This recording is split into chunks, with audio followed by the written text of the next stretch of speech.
Assalamualaikum warahmatullahi wabarakatuh. Perkenalkan, nama saya Rehan Abidin dengan NIM 124402015 dari kelas KPI 1A.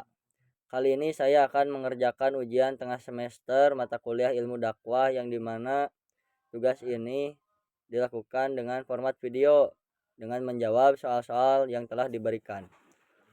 Lanjut kepada soal yang pertama, yaitu menjelaskan pengertian ruang lingkup, objek material, dan objek formal ilmu dakwah. Lalu menjelaskan pula pengertian dai secara umum dan secara khusus. Kata dakwah ini berasal dari kata kerja bahasa Arab, yaitu da'a yad'u dakwatan, yang berarti mengajak atau memanggil. Lalu ada juga secara bahasa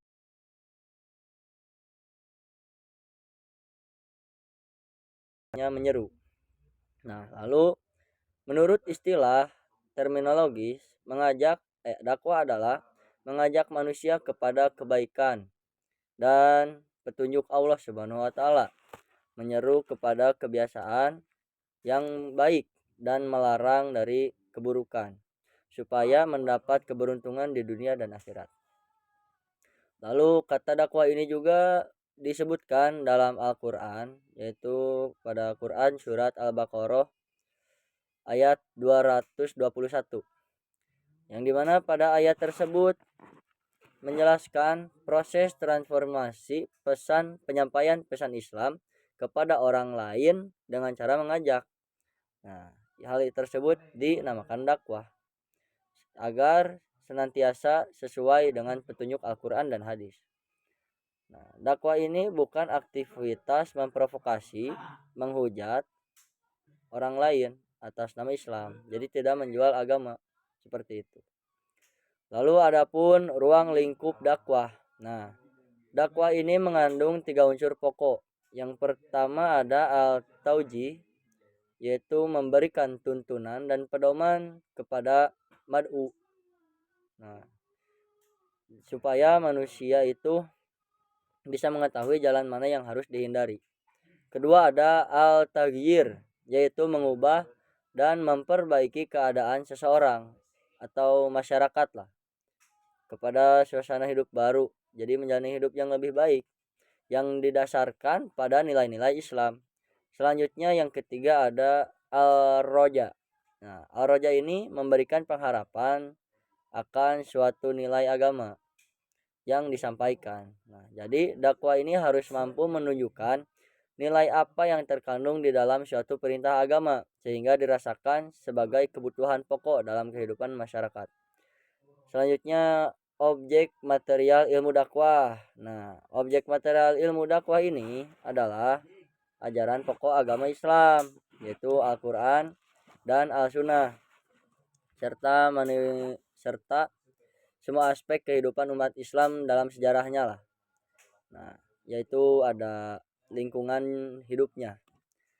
Untuk objek formal ilmu dakwah itu ada meliputi prinsip dasar dakwah yang mengatur aktivitas dakwah, lalu ada strategi dakwah, langkah-langkah spesifik yang diambil untuk berdakwah. Lalu ada model pembelajaran, yaitu desain kurikulum dan program pendidikan yang fokus pada dakwah. Lalu ada instrumental evaluasi, yang dimana alat-alat untuk mengevaluasi keberhasilan program dakwah. Untuk penjelasan dai secara umum adalah kita sebagai setiap orang yang melakukan dakwah untuk menyampaikan ajaran Islam, entah itu kepada siapapun yang ada di sekitar kita.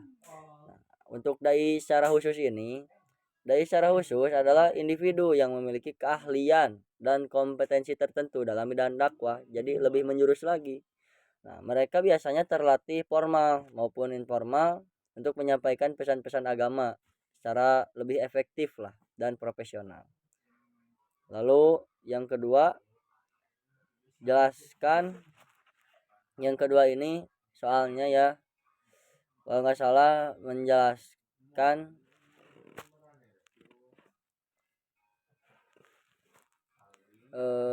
kan di metodologi dakwah ini ada yang mana ada menjelaskan 3 metodologi keilmuan dakwah.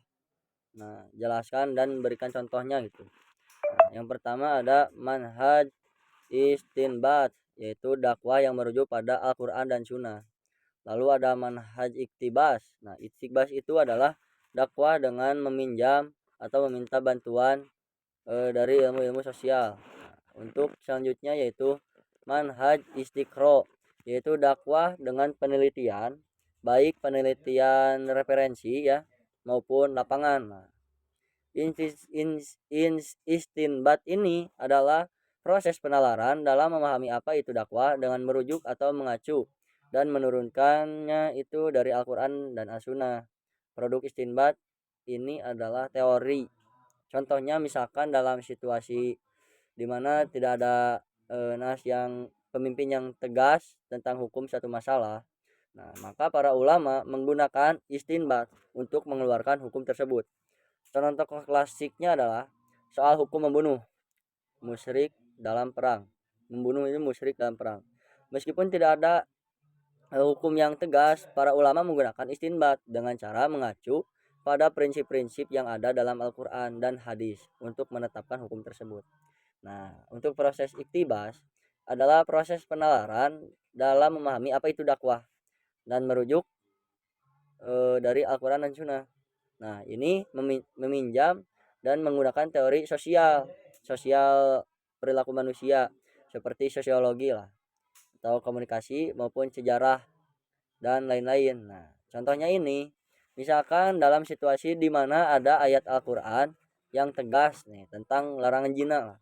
Maka para ulama tidak perlu lagi menggunakan istinbat karena itu sudah jelas hukumnya. Nah, ayat tersebut ini sudah cukup kuat sebagai landasan hukum. Seperti itu. Selanjutnya ada istiqro. Nah, istiqro ini adalah proses penalaran tentang apa itu dakwah Islam dalam tataran empirik melalui kegiatan penelitian lah. Nah, jadi mengacunya ini adalah produk istinbat itu. Contohnya, misalkan dalam situasi di mana teknologi digital ini mulai berkembang pesat. Nah, disitulah timbul masalah etika tentang privasi data kita kan, privasi data online. Nah, para dai ini dapat menggunakan istiqro untuk menafsirkan hadis-hadis yang relevan tentang perlindungan hak-hak individu dan mengadaptasinya ke dalam konteks digital saat ini. Misalnya mereka dapat merujuk pada hadis Nabi Muhammad SAW tentang perlindungan privasi dan menggunakannya sebagai acuan untuk menetapkan hukum tentang proteksi data. Nah, itu istiqro. Nah, lalu yang ketiga ini soal yang ketiga yaitu menjelaskan dengan rinci ragam kegiatan dakwah. Nah, untuk ragam kegiatan dakwah ini ada yang namanya dakwah bil lisan, yaitu dakwah yang menggunakan ucapan. Nah, dakwah bil lisan ini berupa tablik, yaitu penyebaran pesan Islam. Nah, yang dimana tablik ini menurut bahasa artinya menyampaikan. Nah, menurut istilah adalah bentuk dakwah yang dilakukan dengan menyebarkan ajaran Islam melalui media. Nah, objek dakwah yang menjadi sasaran bersifat massal. Lalu subjek dakwah ini disebut mubalig atau dai. Nah, untuk objeknya disebut mad'u, yaitu orang-orang yang didakwahinya gitu. Misalkan ada yang dakwah, pasti ada yang mendengarkan. Yang mendengarkan ini mad'u, yang dakwahnya adalah dai. Nah, lalu tabligh ini bisa menggunakan media lah. Nah, selanjutnya ada dakwah alkitabah atau al-qalam, yang dimana bil alkitabah ini adalah dakwah yang melalui tulisan. Nah, seperti irsyad, konseling lah, yaitu BKI. Nah, menurut bahasa artinya petunjuk, konseling atau membimbing lah. Nah, menurut istilah adalah menyampaikan ajaran Islam melalui kegiatan penyuluhan, bimbingan atau psikoterapi Islam kepada individu atau kelompok kecil. Nah, dakwah irsyad ini bersifat berkelanjutan dan sifatnya itu intensif. Nah, selanjutnya ada humas, hubungan masyarakat. Nah, secara harfiah, humas ini berarti berhubungan dengan publik atau masyarakat. Nah, tapi secara istilahnya bagian lembaga ini bagian lembaga pemerintah atau swasta yang melakukan kegiatan mencari dukungan publik bagi usaha-usahanya. Nah, humas ini adalah usaha persuasi. Dengan humas, berusaha untuk mempromosikan ide, meyakinkan audiens yaitu masyarakat, mengakui prestasinya atau mendukung sebuah posisi ada dalam satu masyarakat. Nah, public relation adalah proses komunikasi yang strategis yang membangun hubungan saling menguntungkan antara organisasi dan publik. Lalu dakwah bil alhal yaitu tadbir lah, pemberdayaan umat melalui lembaga yaitu manajemen dakwah lah.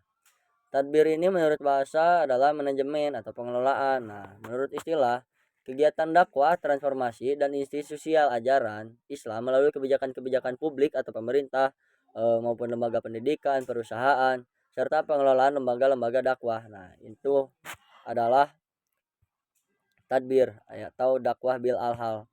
Nah, karakteristik yang menonjol dalam dakwah tadbir ialah fungsi manajemen itu sendiri. Hadirnya organisasi dakwah menjadi wadah untuk melakukan perencanaan, perorganisasian, pelaksanaan dan evaluasi lah dalam melakukan dakwah. Nah, lalu ada juga MHU, nah, manajemen haji dan umroh.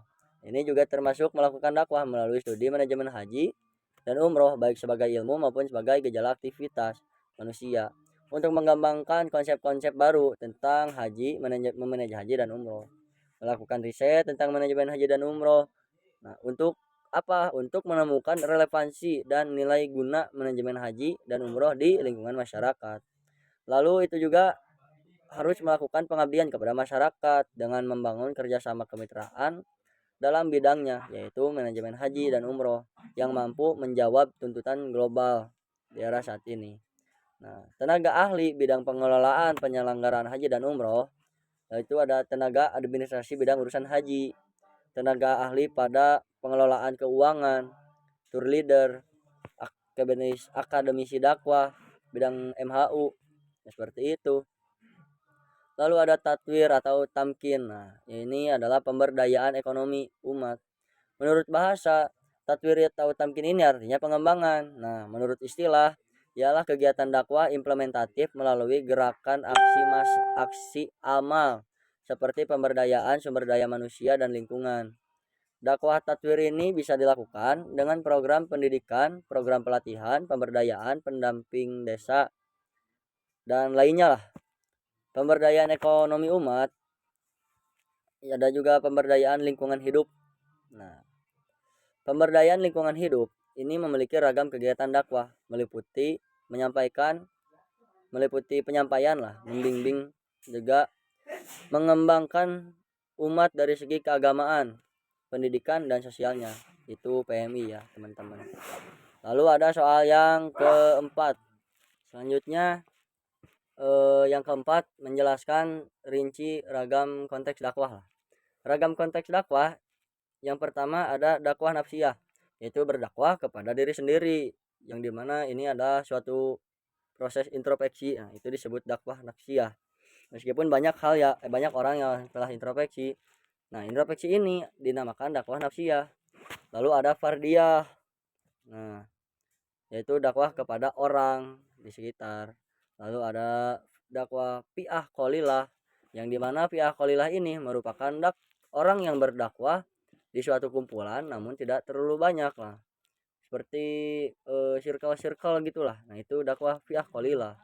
Ada dakwah fi'ah kasyiro. Nah, fi'ah kasyiro ini berdakwah kepada orang yang lebih luas dalam suatu organisasi contohnya. Nah, jadi lebih dari sekitar 20 orang lah.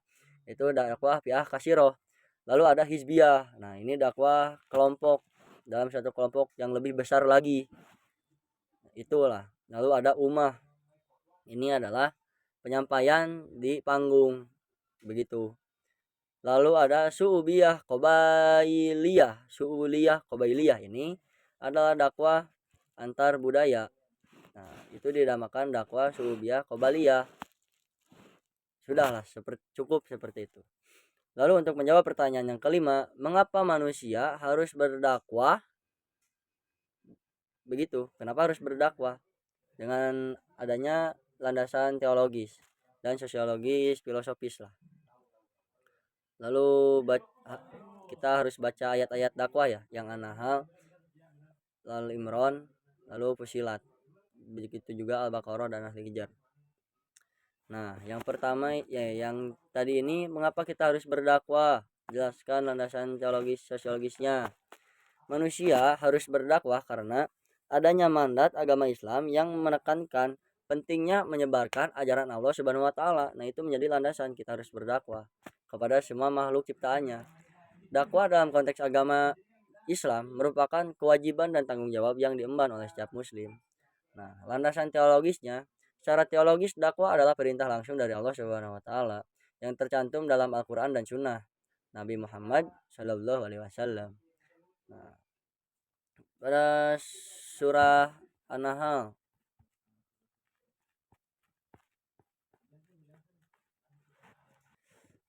sebentar.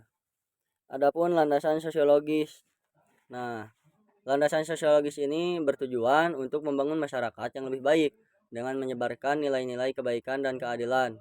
Dakwah dapat menjadi sarana untuk menjaga harmoni sosial, memperkuat ikatan komunitas, serta mencegah perilaku-perilaku negatif dalam masyarakat. Dalam konteks masyarakat, dakwah berfungsi sebagai alat transformasi sosial untuk mengubah masyarakat. Nah, untuk landasan filosofisnya ini, secara filosofis, dakwah adalah ekspresi tanggung jawab moral setiap muslim. Dalam pandangan Islam, kehidupan di dunia ini adalah persinggahan sementara dan manusia diciptakan dengan tujuan untuk beribadah kepada Allah Subhanahu wa taala. Filosofis lainnya adalah terkait dengan fitrah manusia sebagai makhluk sosial yang saling mempengaruhi. Ayat-ayat dakwah. Yang pertama ada surat An-Nahl 125. Bismillahirrahmanirrahim. Ud'u ila sabili rabbaka bil hikmati wal mau'izatil hasanati wajadilhum billati hiya ahsan. Inna rabbaka huwa a'lamu biman dhalla an sabilihi wa huwa a'lamu bil muhtadi. Selanjutnya Al-Imran ayat 104.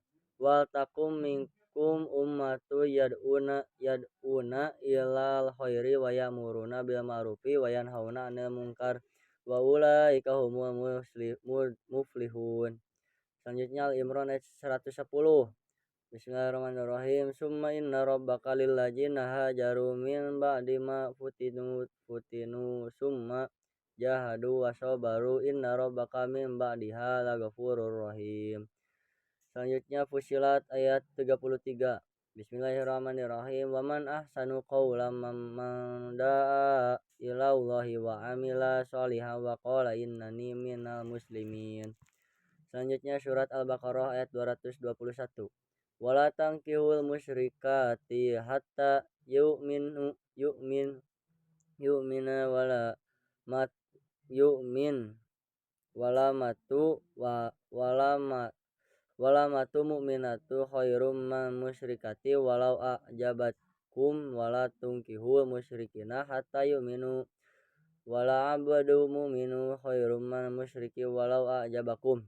Ulaika yad'una ilan nar wallahu yad'u ilal jannati wa maghfirati bi'iznihi wa yubayyanu ayatihi lin-nasi la'allahum yatadzakkarun. Selanjutnya Al-Hijr ayat 94. Fasda bima tu'maru. Bismillahirrahmanirrahim. Fasda bima tu'maru wa a'ridu 'anil musyrikin. Sekian yang bisa saya kerjakan.